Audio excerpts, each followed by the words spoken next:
Are you a professional who wants to become a more effective leader? Then get ready for daily tips from the coach with the experience and inspiration to help you succeed in any leadership situation. You're listening to the Meeting Leadership Podcast with Gordon Shepherd.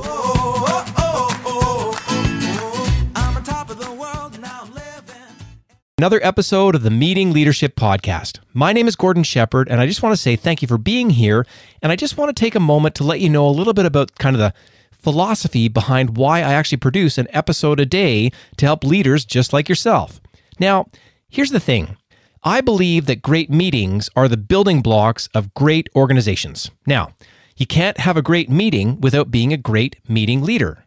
And you can't be a great meeting leader if you don't know how to run a great meeting.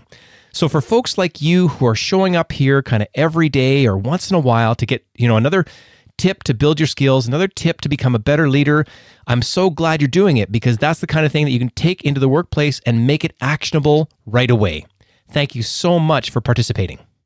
And if you are the type of leader who thinks that time and money are really important, well, then you're going to get a lot out of today's episode.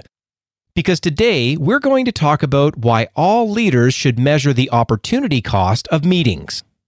Now, if I had to give you my definition of opportunity cost, it would go something like this.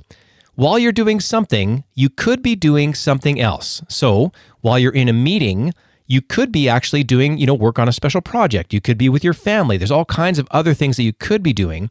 And you have to actually understand the value of those activities. Is the meeting that you're in more valuable than those other things that you could be doing? It's a great question to ask for anybody in your meeting team.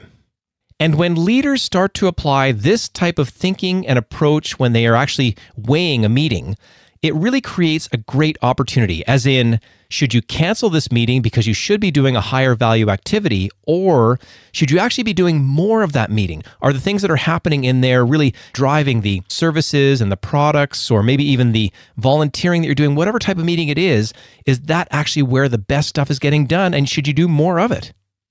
And one of the best things that you can do when it comes to actually measuring the opportunity cost of a meeting is to gauge how much that meeting actually costs in real dollars. Now, there's a couple of episodes on the Meeting Leadership Podcast that can actually help you to do this. One of them, episode 20, is called How to Measure the Real Cost of a Meeting. And in there, you're going to get a meeting cost calculator formula to help you measure the actual cost of an hour of a meeting. Then, in episode 34, it's called How to Measure the Annual Cost of Meetings. And this is for really the people that are at the head of the organization, the business owner, the people in the C-suite, this kind of thing. If you can get a handle on what you're spending on meetings, and I'll give you an estimate, for example. Now, I live in the province of Alberta, in Alberta, Canada, and Alberta Healthcare Services spends over $22 billion a year. They've got just north of 100,000 employees. Now, on quick math, you can reasonably say they're spending $500 million to $1 billion a year on meetings every year. And if you're the CEO of that organization, wouldn't it be worthwhile knowing if you could cut like 5% of the worst meetings out of the situation so you could reallocate those people to other activities that were of a higher benefit? And when you think about it that way, especially from a leadership perspective, it sounds pretty logical, right? And yet, bad meetings are rampant. So why is that happening? Well, I think one of the main reasons is actually switching costs. And here's what I mean when I say that. Now, if you brush your teeth with Colgate toothpaste and you were told you had to switch to Crest, would you?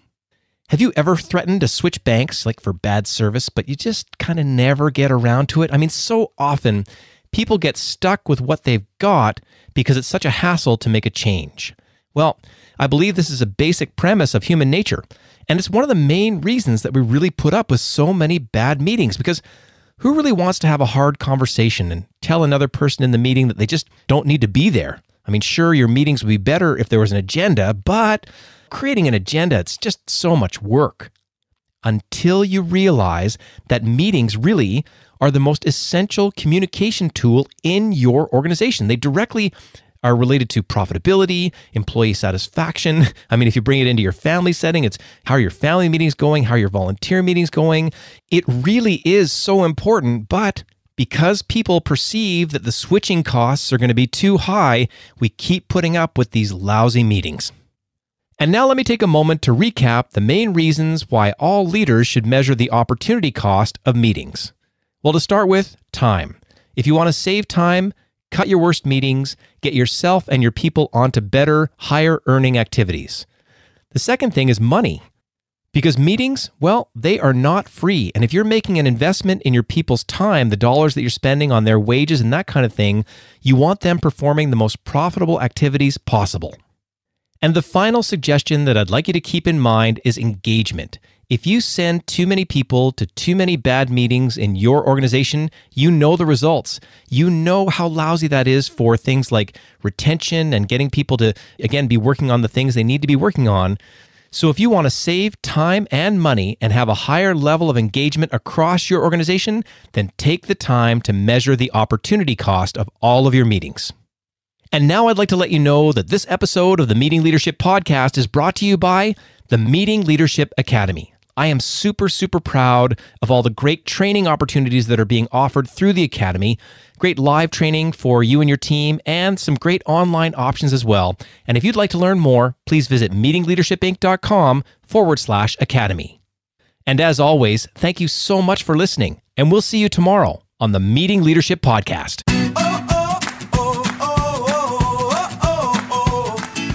Thanks for listening to the Meeting Leadership Podcast. Be sure to subscribe for more strategies to help you become an outstanding leader. And don't forget to rate and review so we can bring you fresh content every day.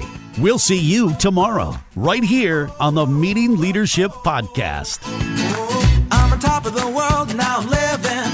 And the good just gets better, keeps on giving. Not even close to the end, it's just beginning. Life is getting lighter while the days are getting brighter, yeah.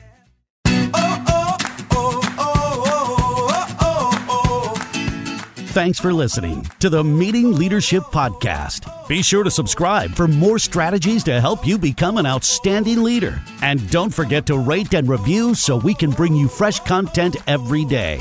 We'll see you tomorrow, right here on the Meeting Leadership Podcast. I'm on top of the world, now I'm living. And the good just gets better, keeps on giving. Not even close to the